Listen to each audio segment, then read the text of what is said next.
A minha irmã adorava aventuras. Ela amava o noroeste do Pacífico. Ela parecia ter tudo. Ela fez mestrado em economia. Ela trabalhava como hidróloga. Era uma pessoa que se destacava. A Tiffany foi como um cometa brilhante cruzando o céu.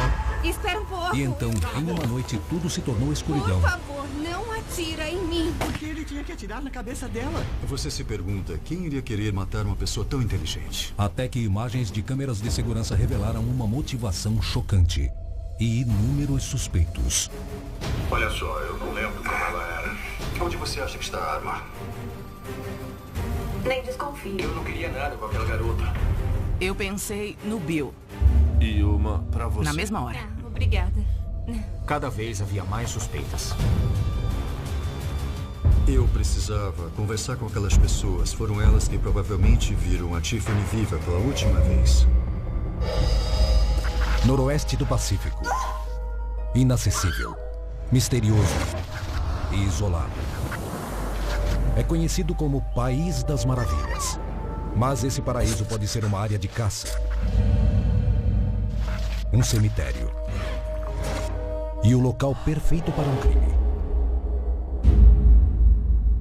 Paraíso Cruel.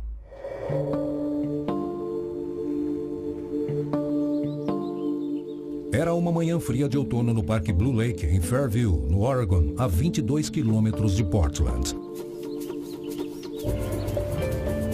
Um homem estava correndo numa trilha conhecida do Parque Blue Lake.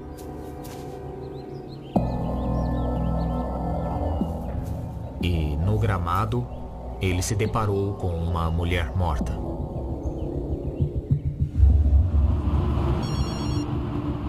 Brad Robertson. O investigador Brad Robertson trabalhava havia 9 anos na polícia de Fairview, no Oregon. Na manhã do dia 8 de outubro, recebi uma ligação. Era relativamente raro atender uma ocorrência dessa natureza. Fairview é uma cidade muito pequena, só tem 10 mil habitantes. De modo geral, não acontecem homicídios. Obrigado. E o que você acha? Eu acabei de chegar, mas parece que foi um único disparo na cabeça. Havia um único ferimento à bala e acreditamos ter sido um tiro a média distância. Tem bastante sangue. Eu diria que ela foi morta aqui e não jogada depois de morta. Nós notamos que a bala tinha ficado presa no meio do cabelo dela. A bala penetrou o crânio, saiu do outro lado e ficou entrelaçada entre os fios de cabelo. Eu nunca tinha visto nada parecido. Uma coisa muito estranha que nós logo reparamos foi que ela estava segurando cartões de crédito e uma identidade. E a bolsa dela estava ao lado do corpo, no chão. Será que ela quis entregá-los para o assassino, mas ele não quis levar? Ou então ele se assustou. Eu acho que ela já estava com os cartões na mão e quando levou o disparo, ela então os agarrou com força e acabou morrendo desse jeito. Ela estava vestida. Não parecia que ela havia sido estuprada.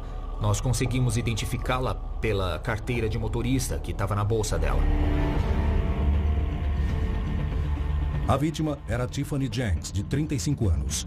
A carteira de motorista mostrava Portland como seu endereço mais recente. Os investigadores também encontraram 2 celulares em sua bolsa e começaram o processo de periciamento. Nós examinamos o local à procura de mais pistas. Uma arma abandonada ou pontas de cigarro. Não havia marcas de pneus, não havia bitucas de cigarro, não havia nada no local que nós consideramos importante ou de valor como prova. Os investigadores então saíram à procura de possíveis testemunhas. Finalmente, nós encontramos um homem que morava a uns 800 metros do local. E ele disse ter ouvido o único tiro por volta das 3 horas da madrugada. Muito obrigado. Claro, por nada. Calculamos que essa era a hora aproximada em que o crime ocorreu. Os investigadores checaram o último endereço de Tiffany em Portland e descobriram que ela havia se mudado meses antes. A polícia de Fairview entrou em contato com Jennifer, irmã de Tiffany, que morava no outro extremo do estado. Sim, a Jennifer. Ah, meu Deus! Ninguém espera receber um telefonema desses. Foi muito doloroso. E depois eu entrei em choque. Eu nem me lembro o que eu fiz. Para Kate, a mãe de Tiffany, esse dia terrível está gravado em sua memória. Nós ficamos juntas, a família toda. E não parava de passar no noticiário. Ficavam mostrando fotos dela. No começo vem a negação, mas depois... vai ficando cada vez mais real.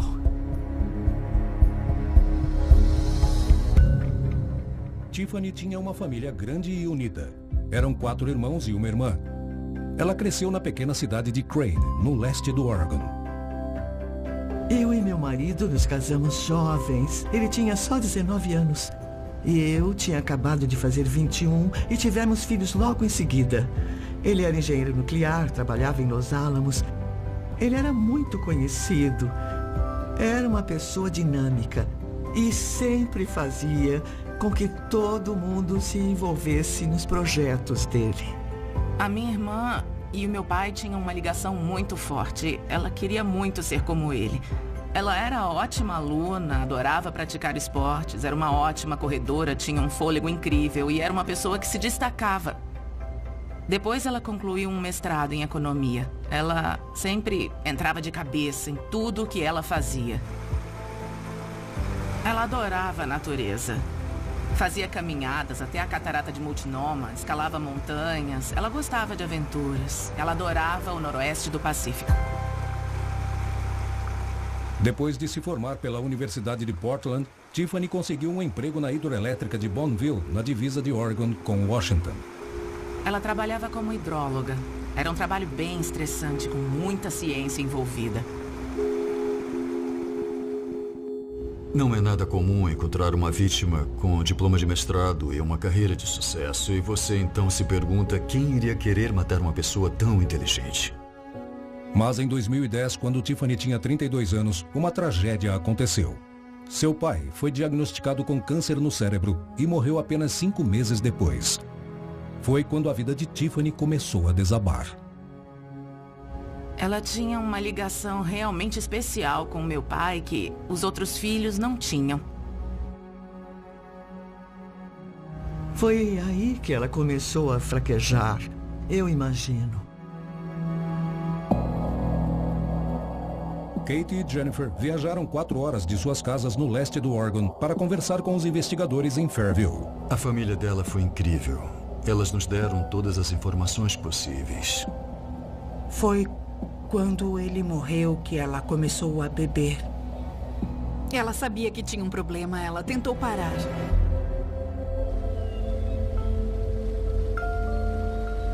Ela se internou em clínicas de reabilitação. Ela ia muito aos alcoólicos anônimos, mas as crises ficaram cada vez mais frequentes e isso começou a afetar o trabalho dela. E então chegou a um ponto em que ela acabou pedindo demissão. Quando foi lá em casa no Natal, na última vez que a vi, ela estava bebendo. Eu sei que tenho decepcionado vocês, mas eu vou mudar. Ela fez muitos amigos na reabilitação e nos alcoólicos anônimos. Foi mais uma experiência diferente. E ela resolveu que ia escrever um livro sobre isso. Ela queria parar de beber. E para conseguir fazer isso, ela pretendia viajar pelo mundo e escrever um livro. Cerca de 3 semanas antes de morrer, ela me mandou flores e me escreveu esse bilhete que eu vou ler aqui. Jen, eu queria estar aí no seu aniversário. Eu tenho pensado em você. Feliz aniversário, mana. Eu te amo.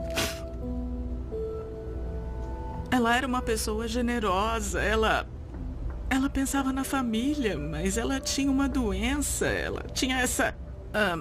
ela queria parar, mas não conseguia. Mas continuava tentando. A Tiffany ainda queria fazer muita coisa na vida. Como a Tiffany estava ganhando dinheiro? A minha irmã era muito bonita, os homens a adoravam. E quando ela chegou ao fundo do poço, ela começou a aceitar a ajuda de alguns homens muito ricos. Ela gostava de se vestir na moda. A aparência era muito importante para ela, mas ela não estava mais trabalhando. Então, ela se dispôs a enfrentar certas situações com homens de quem ela não gostava porque eles tinham dinheiro. Isso não era nada saudável. Foi quando ela conheceu Bill Ryan. E quando foi isso exatamente? Há 1 ano, mais ou menos.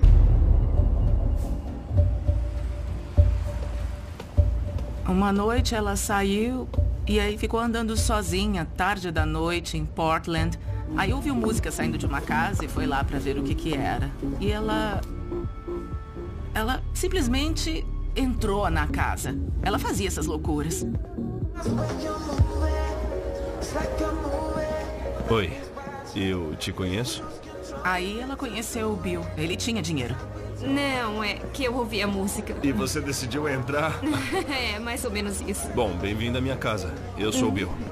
Aceita um drink? Claro, eu aceito essa champanhe. Maravilha. E vocês não conheceram ele? Não, só ouvimos histórias. Mais do que histórias. Nós vimos os machucados. E ele passou a protegê-la, deixou ela morar lá, comprou coisas pra ela.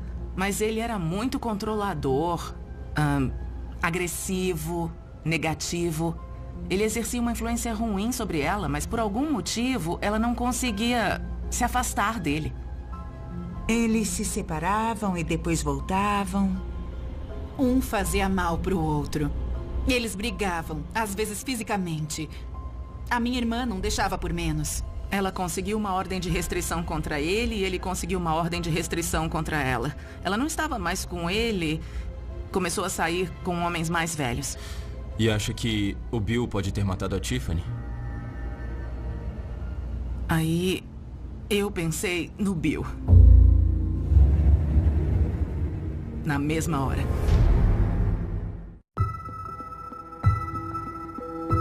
Depois do assassinato de Tiffany Jenks, os investigadores de Fairview, no Oregon, descobriram através da mãe e da irmã da vítima que seu ex-namorado, Bill Ryan, era alguém que precisava ser investigado.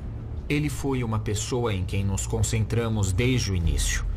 Nós soubemos que ele havia tido problemas com a polícia de Portland, então eu liguei para minha amiga Molly Dahl, com quem eu já havia trabalhado em outros casos, para ver se ela descobriu alguma coisa sobre ele. Olha, aqui é John Harrington, da Polícia Estadual. Eu estou ligando porque eu preciso de informações sobre um tal de Bill Ryan.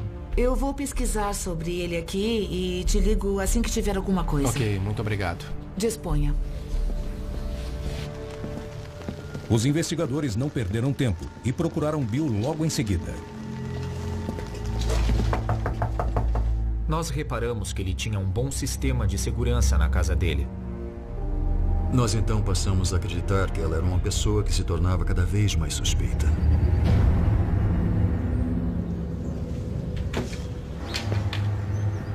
Bill Ryan? Sim. Eu sou o investigador Brad Robertson, da polícia de Fairview. E esse é o investigador John Harrington, da Polícia Estadual do Oregon. Nós queremos lhe falar sobre Tiffany Jenks. Ela foi morta ontem. Nós podemos entrar? Claro. Quando nós conversamos com o Bill, ele ficou muito nervoso e não cooperou muito com a gente. E sou suspeito? Porque se for, eu chamo meu advogado. Bill, por enquanto estamos tentando eliminar suspeitos. Sabemos do seu relacionamento inconstante com a Tiffany. Como foi ontem à noite? Ontem à noite? Ele disse que tinha visto a Tiffany na noite anterior ao crime e que ela tinha ido de táxi até a casa dele. O Bill disse que ela estava tão bêbada que ele não quis ficar perto dela. Como você Sai daqui! E como ela estava bêbada, nas palavras dele, ela começou a briga. Ela ficou aqui mais ou menos 1 hora e eu chamei um táxi pra ela. E eu não a vi mais. Você não parece muito abalado, Bill. 1 hora ia acontecer. Tem coisas da Tiffany aqui?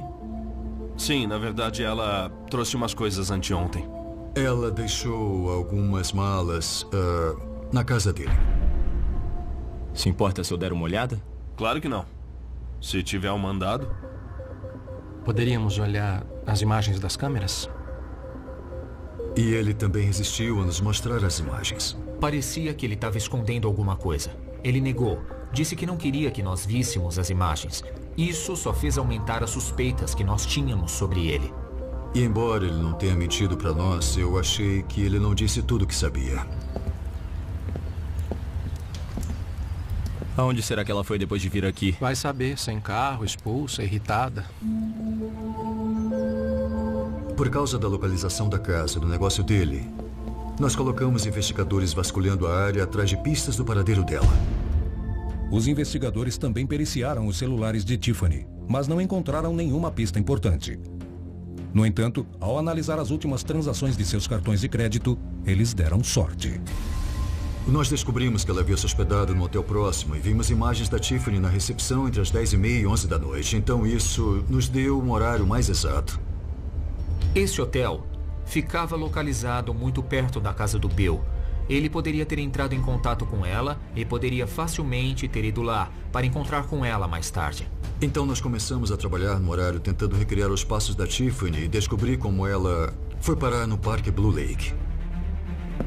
E um passo importante nessa linha do tempo podia estar bem diante dos investigadores. Do outro lado da rua tinha um estabelecimento que era bar de um lado e um clube de strip do outro.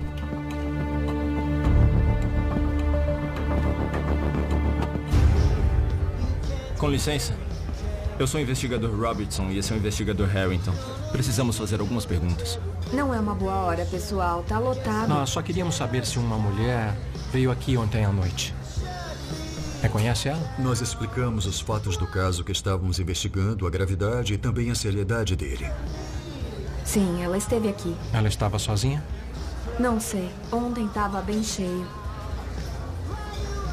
Nós temos o vídeo, se vocês quiserem ver. Eles tinham câmeras localizadas em vários pontos do bar. A Tiffany Jenks chegou por volta da meia-noite. Entrou pela porta da frente e ficou sentada no balcão durante algumas horas, interagindo com várias pessoas dentro do bar. A certa altura, ela saiu e sentou num banco que ficava bem na entrada, onde as pessoas ficavam fumando. Dá pra ver que um homem chega e se senta bem perto dela. Parece até que as pernas deles ficam se tocando. Aí, de repente, chega uma mulher e um segundo homem.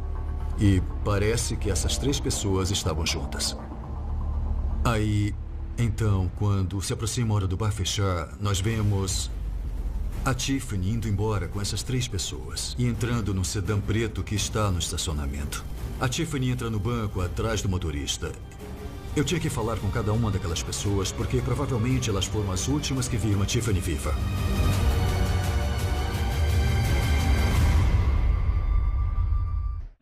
Como alguém é capaz de entregar uma criança nos fundos de uma clínica? Eu não entendo como o médico escapou com ela. Eu não sei. Você tem uma irmã chamada Katia. Ela pensou que ela havia morrido quando nasceu. Esses segredos ficaram escondidos por muito tempo. Como vocês acham que eu lido com isso? Nós queríamos a verdade. Bebês roubados. Estreia quarta, 11 de dezembro. Os investigadores encontraram um vídeo com as 3 pessoas que possivelmente estiveram com Tiffany pela última vez, poucas horas antes dela ser assassinada. Agora a pergunta era: quem eram elas? Os investigadores voltaram ao bar onde Tiffany fora vista pela última vez. Eles tinham um sistema de identificação por scanner para a própria segurança deles. Então, todos que entravam no bar, eles escaneavam um documento e tiravam uma foto desse documento. 2 documentos que conseguimos ver claramente foram o de Michelle Warden Brosey e um de um homem chamado Josh Robinett. A terceira pessoa, o documento mostrava o nome Daniel Brinell. Nós descobrimos que a Michelle tinha um Cadillac do mesmo ano e modelo do veículo que aparece no vídeo da câmera de segurança. Nós checamos o histórico dela. Michelle tinha uma ficha limpa. Ela era solteira, tinha uma filha de 13 anos e trabalhava numa funerária nas cercanias de Portland. Mas Josh e Daniel eram fichados por agressão em Oakland, na Califórnia, onde eles moravam. Enquanto as autoridades procuravam o trio, a família de Tiffany realizou uma cerimônia em sua memória em Crane, no Oregon. Naquela hora apareceram pessoas de todo o tipo. Sabe, pessoas que ela havia influenciado e que também gostavam dela. As pessoas se levantaram e falaram sobre ela. E uma mulher em especial disse que Tiffany era como um cometa brilhante cruzando o céu. Sabe, ela passou rápido demais, mas a vida dela foi assim mesmo. Ela vivia num ritmo acelerado. Principalmente no final da vida dela, ela se tornou mais espiritualizada. A vida espiritual é saber que eu não tenho controle sobre tudo. É viver o dia a dia, sabendo que tudo vai ficar bem, que tudo vai se resolver. Mas uma pessoa cuja ausência foi notada na cerimônia foi o ex-namorado de Tiffany, Bill Ryan, que ela havia visto horas antes de ser morta. A polícia vigiava seus passos. Eu ainda desconfiava muito do Bill. Eu não sabia se aquelas 3 pessoas conheciam Bill, se elas tinham algum relacionamento com ele.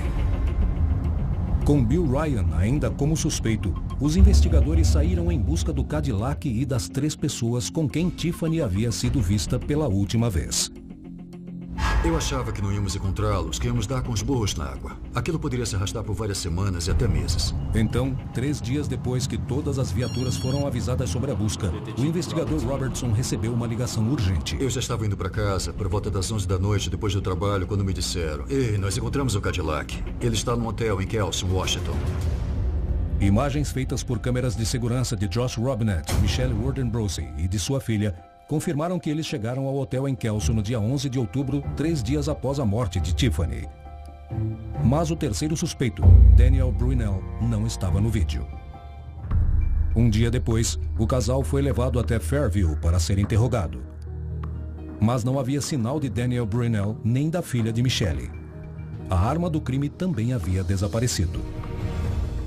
Bom, eu falei com a Michelle primeiro e nós conversamos durante 1h30, 2 horas. Michelle, aconteceu um homicídio no começo dessa semana, no dia 8 de outubro. Nós acreditamos que você tenha informações sobre ele.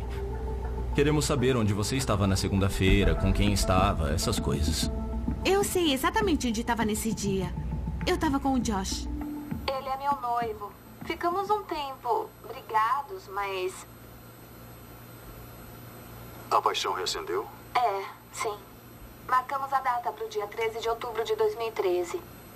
Ah, nossa. Michelle então afirmou que ela e Josh haviam se casado dias antes do planejado e apenas horas antes de a polícia encontrar o corpo de Tiffany. Quando ela me contou isso, surgiu mais uma preocupação, porque eu lembrei que se eles estavam casados, não poderiam testemunhar um contra o outro. Isso complicaria legalmente todo o nosso caso. Enquanto eu conversava com a Michelle, o John Harrington ficou conversando com o Josh Robinett. Só vocês dois estavam no hotel? Sim. Ok. E a menina? Ok, e pra onde foram depois? A uns clubes de strip, aí eu comecei a beber. Nós brincamos que seria a despedida de solteiro do Josh. Eu não costumo fazer essas coisas. Não faz o meu estilo. Eu sou só uma mãe que trabalha fora. Você é mãe? Ok. Sim, Quantos uma filhos de você 13 tem? anos. Só uma? Michelle admitiu que sua filha era a jovem que os investigadores tinham visto no vídeo do hotel e disse que logo após eles chegarem, o pai da menina passou para buscá-la. Ela não estava no hotel comigo. Eu posso querer falar com ela. Você lembra dos nomes dos bares onde vocês foram? Não. Vocês foram a 1, 2 ou mais? Mais. Mais? Muitos? Eu fui a alguns. Eu comecei a beber uísque, mas não caiu muito bem. Você conversou com alguém? É o que eu lembro. Eu não lembro. Talvez com algumas pessoas. O Josh ficou na defensiva. Ele acabou se fechando muito em sua linguagem corporal. É o seguinte, eu vou refrescar sua memória para ver se você lembra do lugar, ou do nome da rua, ou de qualquer coisa que possa nos ajudar nesse caso. Consegue se lembrar de alguma coisa? Não. Nada? Ele não queria falar muito e ficou resistindo o tempo todo. O que aconteceu depois? Nada. A gente foi para casa. A gente foi lá pro nosso hotel. A gente só deu mais uma volta e depois foi para casa. Quem estava com vocês? A Michelle. É o que eu lembro. Podia ter outra pessoa no carro com vocês? Olha, eu acho que não. Embora eu tivesse perguntado várias vezes, tinha mais alguém com vocês, tinha mais alguém lá, ele contou como eles passaram a noite toda, sem mencionar que havia uma terceira pessoa com eles.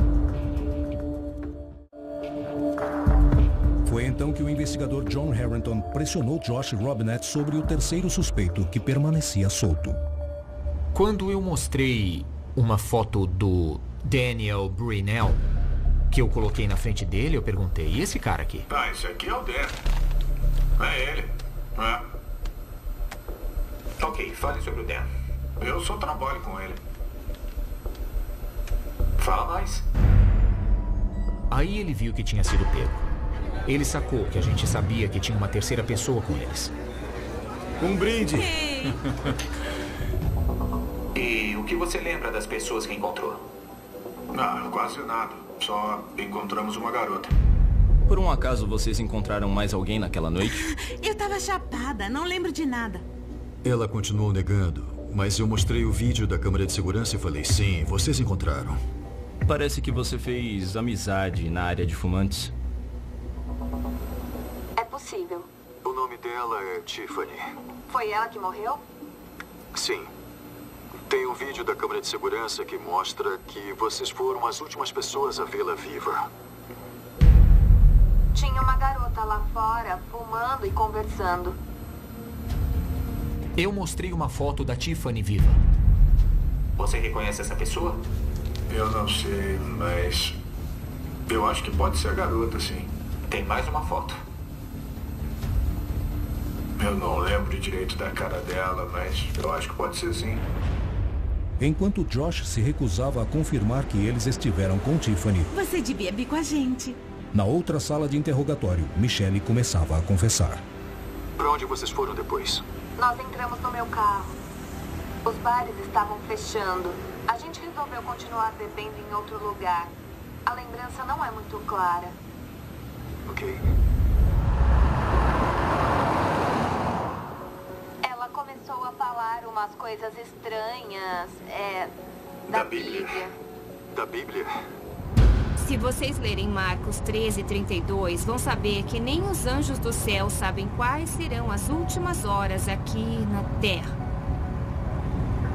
Nenhum de vocês está ouvindo o que eu tô falando? Acordem! Eu tô aqui falando com vocês! O que a Michelle estava me dizendo não fazia o menor sentido. Ela ficou insuportável. Parecia uma louca. Tá, Tava chapada. E o que aconteceu? Eu não sei. Eu acho que ela virou uma bêbada chata. Nós fomos ao parque, estava tudo tranquilo. Eu e o Josh nos afastamos.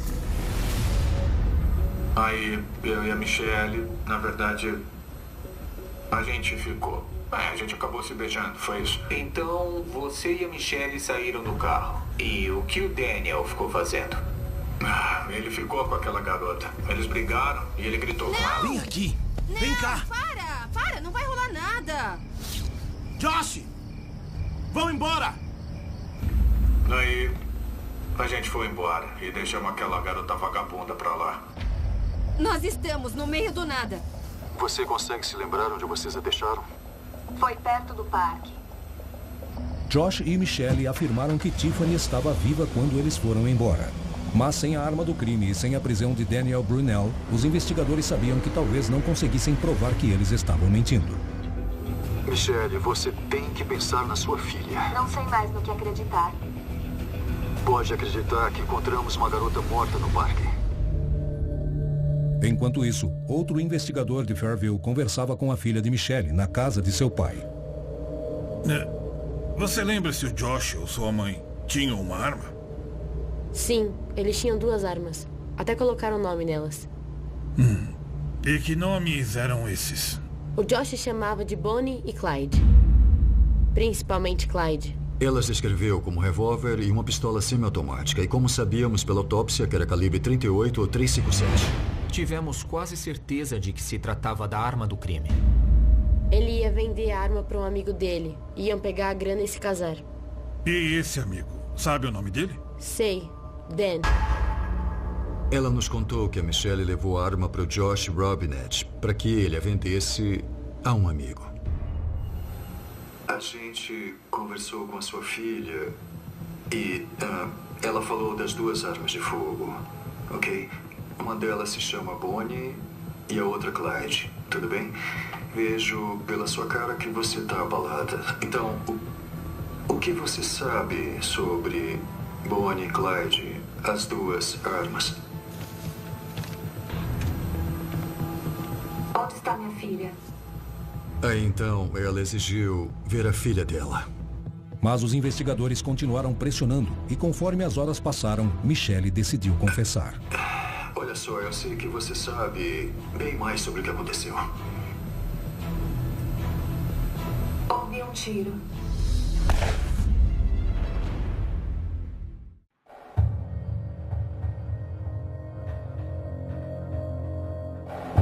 Os investigadores de Fairville, no Oregon, pressionaram os principais suspeitos da morte de Tiffany Jenks, acreditando que assim poderiam ligá-los à arma do crime.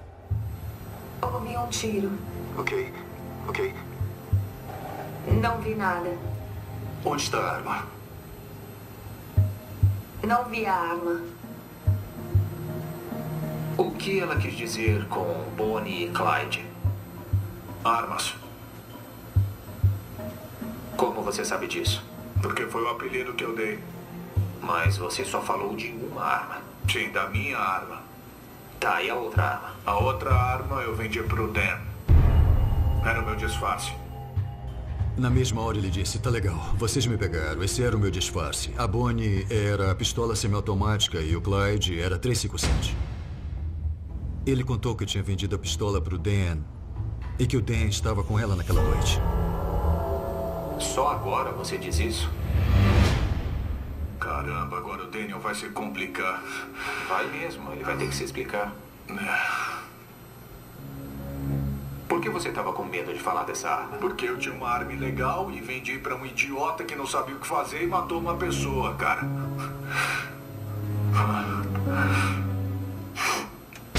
Foi a primeira vez que Josh Robinett afirmou que o seu amigo Daniel Brunel havia dado o tiro fatal. Quando eu mostrei pra ele uma foto da Tiffany morta no local do crime... Que horrível. Tire isso da minha frente, por favor. Ele pareceu abalado. Ou estava fingindo muito bem. Olha, alguém vai ser responsabilizado por isso. Ele também pode ter reagido assim porque foi pego. Onde você acha que a arma está agora? Nem desconfio. Ao ser confrontada com alguns fatos do caso, Michelle se recusou a dar mais informações. Onde está minha filha? Vou checar com os investigadores agora. A gente falou pra ela que íamos fazer uma pausa, pra dar um jeito de ela se encontrar com a filha. Os investigadores então se concentraram apenas em Josh Robinett. O que vocês têm contra mim? Eu só sei que eu não fiz nada. Não fui Só um minuto. Se você não fez nada, eu não sei por que você não fala logo. Por que fica protegendo um cara que só te prejudicou? Olha a sua situação. Não tô protegendo. Onde ele tá? Ah, eu acho que em Oakland. Tá, entendi. E o que aconteceu? Ele voltou para Oakland no dia seguinte. Os investigadores pediram para Robinett entrar em contato com Daniel Brunel se quisesse salvar a própria pele. Se quiser falar em código, fala que veio buscar o Clyde. Eu acho que eu vou tentar ser mais discreto.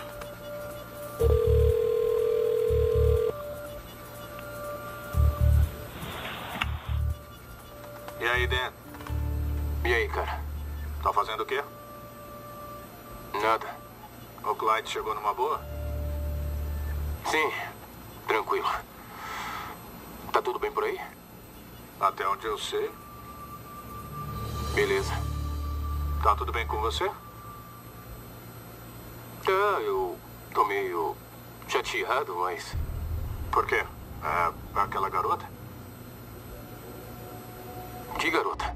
Mas pro final da ligação, o Daniel percebeu que não devia estar falando sobre aquilo ao telefone. A Michelle tá meio preocupada com a garota. A gente tem visto o noticiário. Olha, eu não sei nada sobre isso. Tá, tudo bem. Deixa pra lá. A ligação durou apenas alguns minutos, mas o suficiente para que a polícia localizasse Daniel Brunel. Ele estava em Oakland, na Califórnia, na casa da namorada. A polícia de Oakland assumiu a missão de encontrar e prender ele. Em seguida, os investigadores Robertson e Harrington foram a Oakland para interrogar Daniel Brunel. Vocês podem me dizer o motivo de tudo isso? Porque eu tô começando a me sentir mal. Eu não quero me sentir um sacana. Tudo bem, vamos lá. Eu esperava alguém mais durão. Na verdade, ele foi bem educado e bem articulado. Mas o interrogatório começou da mesma forma como havia começado com Josh Robinett e Michelle Warden Brosey. Ele chegou lá, a namorada pegou a gente e fomos a um clube de strip. Chapados. O Daniel Brunel se desassociou de qualquer interação com a Tiffany naquela noite. Você falou com mais alguém, além da Michelle e do Josh? Não. Ele também afirmou que estava muito bêbado e que lembrava muito pouco dos horários, dos lugares e das pessoas que viu. Aonde vocês foram? Eu nem sabia onde eu estava. Por fim, eu achei que era hora de mostrar uma foto da Tiffany para ele. O quê? Como assim? Dá uma olhada. Eu não quero.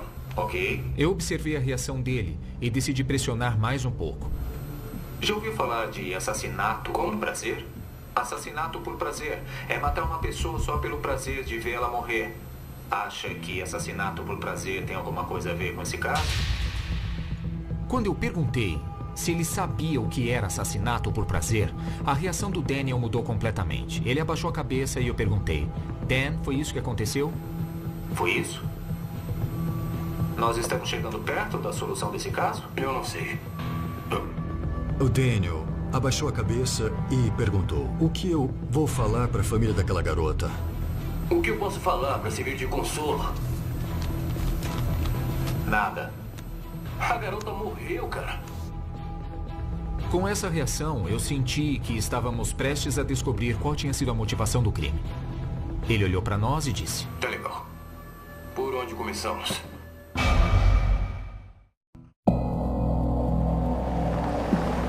Na investigação do assassinato de Tiffany Jenks, os investigadores estavam prestes a entrar na mente do assassino.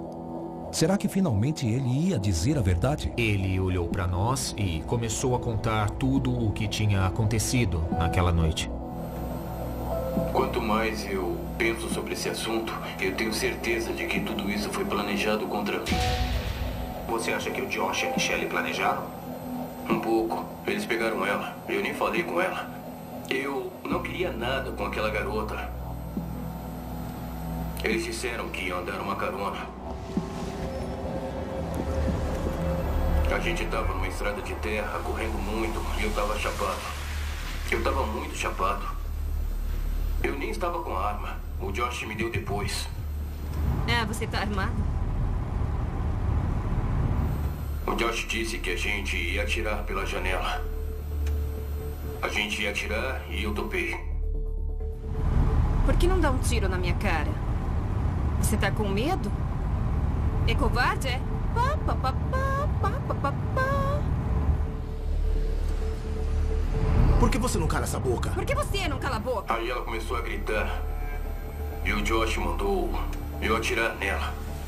Eu disse não. A gente continuou andando e o tempo todo eu pensava: você não pode fazer isso, cara. Você não pode. Eles acabaram indo ao Parque Blue Lake, em Fairview, a cerca de 20 minutos do bar.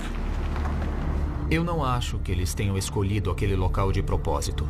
Acho que eles estavam andando por estradinhas atrás de um lugar afastado.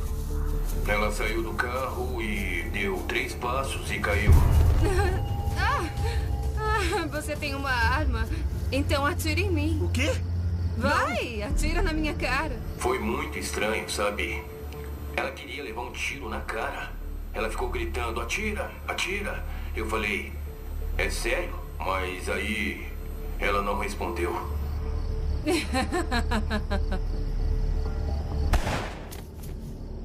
O Daniel admitiu que apontou entre os olhos dela e puxou o gatilho, matando a Tiffany Jenks. Eu nem lembro se olhei quando apertei o gatilho. Acho que eu virei o rosto na hora. Mas os investigadores não acreditaram na versão de Daniel. Eles acreditavam que Tiffany só tinha visto a arma quando ele a puxou, já no parque, e que ela achou que ele ia assaltá-la. Peraí. Cala a boca, Não, cala a boca, cala a boca. Olha só, escuta, calma. Olha só, calma, olha, me escuta. Eu tenho dinheiro aqui, tá legal? Eu não quero cartão dinheiro. de crédito também, viu? Só não me mata, tá legal? Olha, você pode levar tudo o que você quiser. Daniel Brunel não mencionou nada sobre assaltar Tiffany e jamais voltou atrás em sua afirmação de que Tiffany pediu para ser morta. Mas os investigadores tinham suas próprias opiniões sobre o motivo do assassinato de Tiffany e o que levou Daniel Brunel a apertar o gatilho. Na minha opinião, ele sentiu que estava sendo pressionado para matar a Tiffany. Os investigadores deixaram Daniel Brunel sozinho por alguns minutos, dando-lhe tempo para refletir, mas deixaram a câmera ligada. Eu me ferrei. Eu me ferrei de verdade. Acabei de ganhar prisão perpétua. Depois que Daniel Brunel confessou, os investigadores finalmente encontraram a arma do crime e confirmaram que era dela a bala encontrada no cabelo de Tiffany. Eles voltaram a Fairview e, ao chegarem, contaram os detalhes da investigação para a mãe e a irmã de Tiffany. 3 pessoas envolvidas. Todas estão presas. E o Bill? O Bill não está envolvido também? Não, ele não teve nada a ver com isso. Nós não reconhecemos os nomes, nem conhecíamos as pessoas. Assim como os investigadores, Jennifer não acreditou na versão de Daniel Brunel. Ai, você tem uma arma. Então atira em mim. Ele disse que a minha irmã pediu para ele atirar nela. Eu acho que ele até queria acreditar que isso era verdade, que ela queria morrer. Eu não acho que isso seja verdade. Mesmo que ela estivesse sofrendo, que ela tivesse altos e baixos e que ela estivesse afogando a dor com o álcool, isso não faz sentido. Faz mais sentido que ela tenha dito, toma, pega o meu dinheiro, mas não me mata. Por que ele não atirou no pé dela? Por que ele tinha que atirar na cabeça? Ela o teria perdoado, ela era esse tipo de pessoa. Por que ele fez isso? Pra que tirar a vida dela? Ela ficou implorando pra não morrer. Apesar de Daniel Brunel ter admitido que matou Tiffany, os investigadores foram informados de que havia problemas na confissão dele. Peraí, não devia ter alguém aqui enquanto falo com vocês?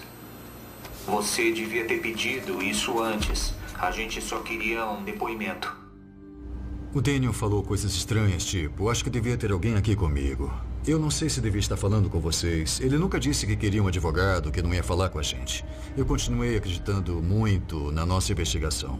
Mas esses trechos do interrogatório começaram a ser discutidos entre a promotoria e a defesa. Foi um verdadeiro retrocesso. Em consequência disso, os promotores não puderam usar a confissão de Daniel no tribunal. Foi então que um acordo foi firmado. Daniel Brunel foi condenado por homicídio simples e recebeu uma sentença de 18 anos. O Estado também fez um acordo com Michelle Warden Brosey. Agora é melhor você relaxar e não resistir, tá legal? Ela foi condenada por obstrução de justiça e sentenciada a 1 ano de reclusão. Josh Robinett foi condenado pelo mesmo crime. Porém, ele recebeu uma pena maior quando as autoridades o acusaram de outro crime, descoberto durante a conversa com a filha de Michelle. A minha mãe tá encrencada? Infelizmente, sim. Precisam saber de uma coisa sobre o Josh. Saber o quê? Ele abusa de mim. Sexualmente. Há um tempo. Surgiu a revelação de que o Josh molestava a filha da Michelle. A polícia de Portland assumiu o caso e acusou o Josh de abuso sexual. Ele não teria sido descoberto se não fosse pela investigação do homicídio. Então a gente continua falando. Josh Robinett também se declarou culpado dessas acusações e recebeu uma pena total de 10 anos. Eles não se importaram com as consequências dos seus atos. E nem com a perda. Eu estou com todas as coisas dela em casa, todos os prêmios, todos os troféus da faculdade. Mas ela não está mais comigo. Outras pessoas podiam ter aprendido com o que ela passou e eu acho que era isso que ela queria com o livro que escreveu. Ela era uma boa pessoa. Eu sinto falta dela. Se tivesse tido mais tempo, ela teria melhorado. E ela teria sido uma força positiva nesta vida. Mas ela não teve tempo.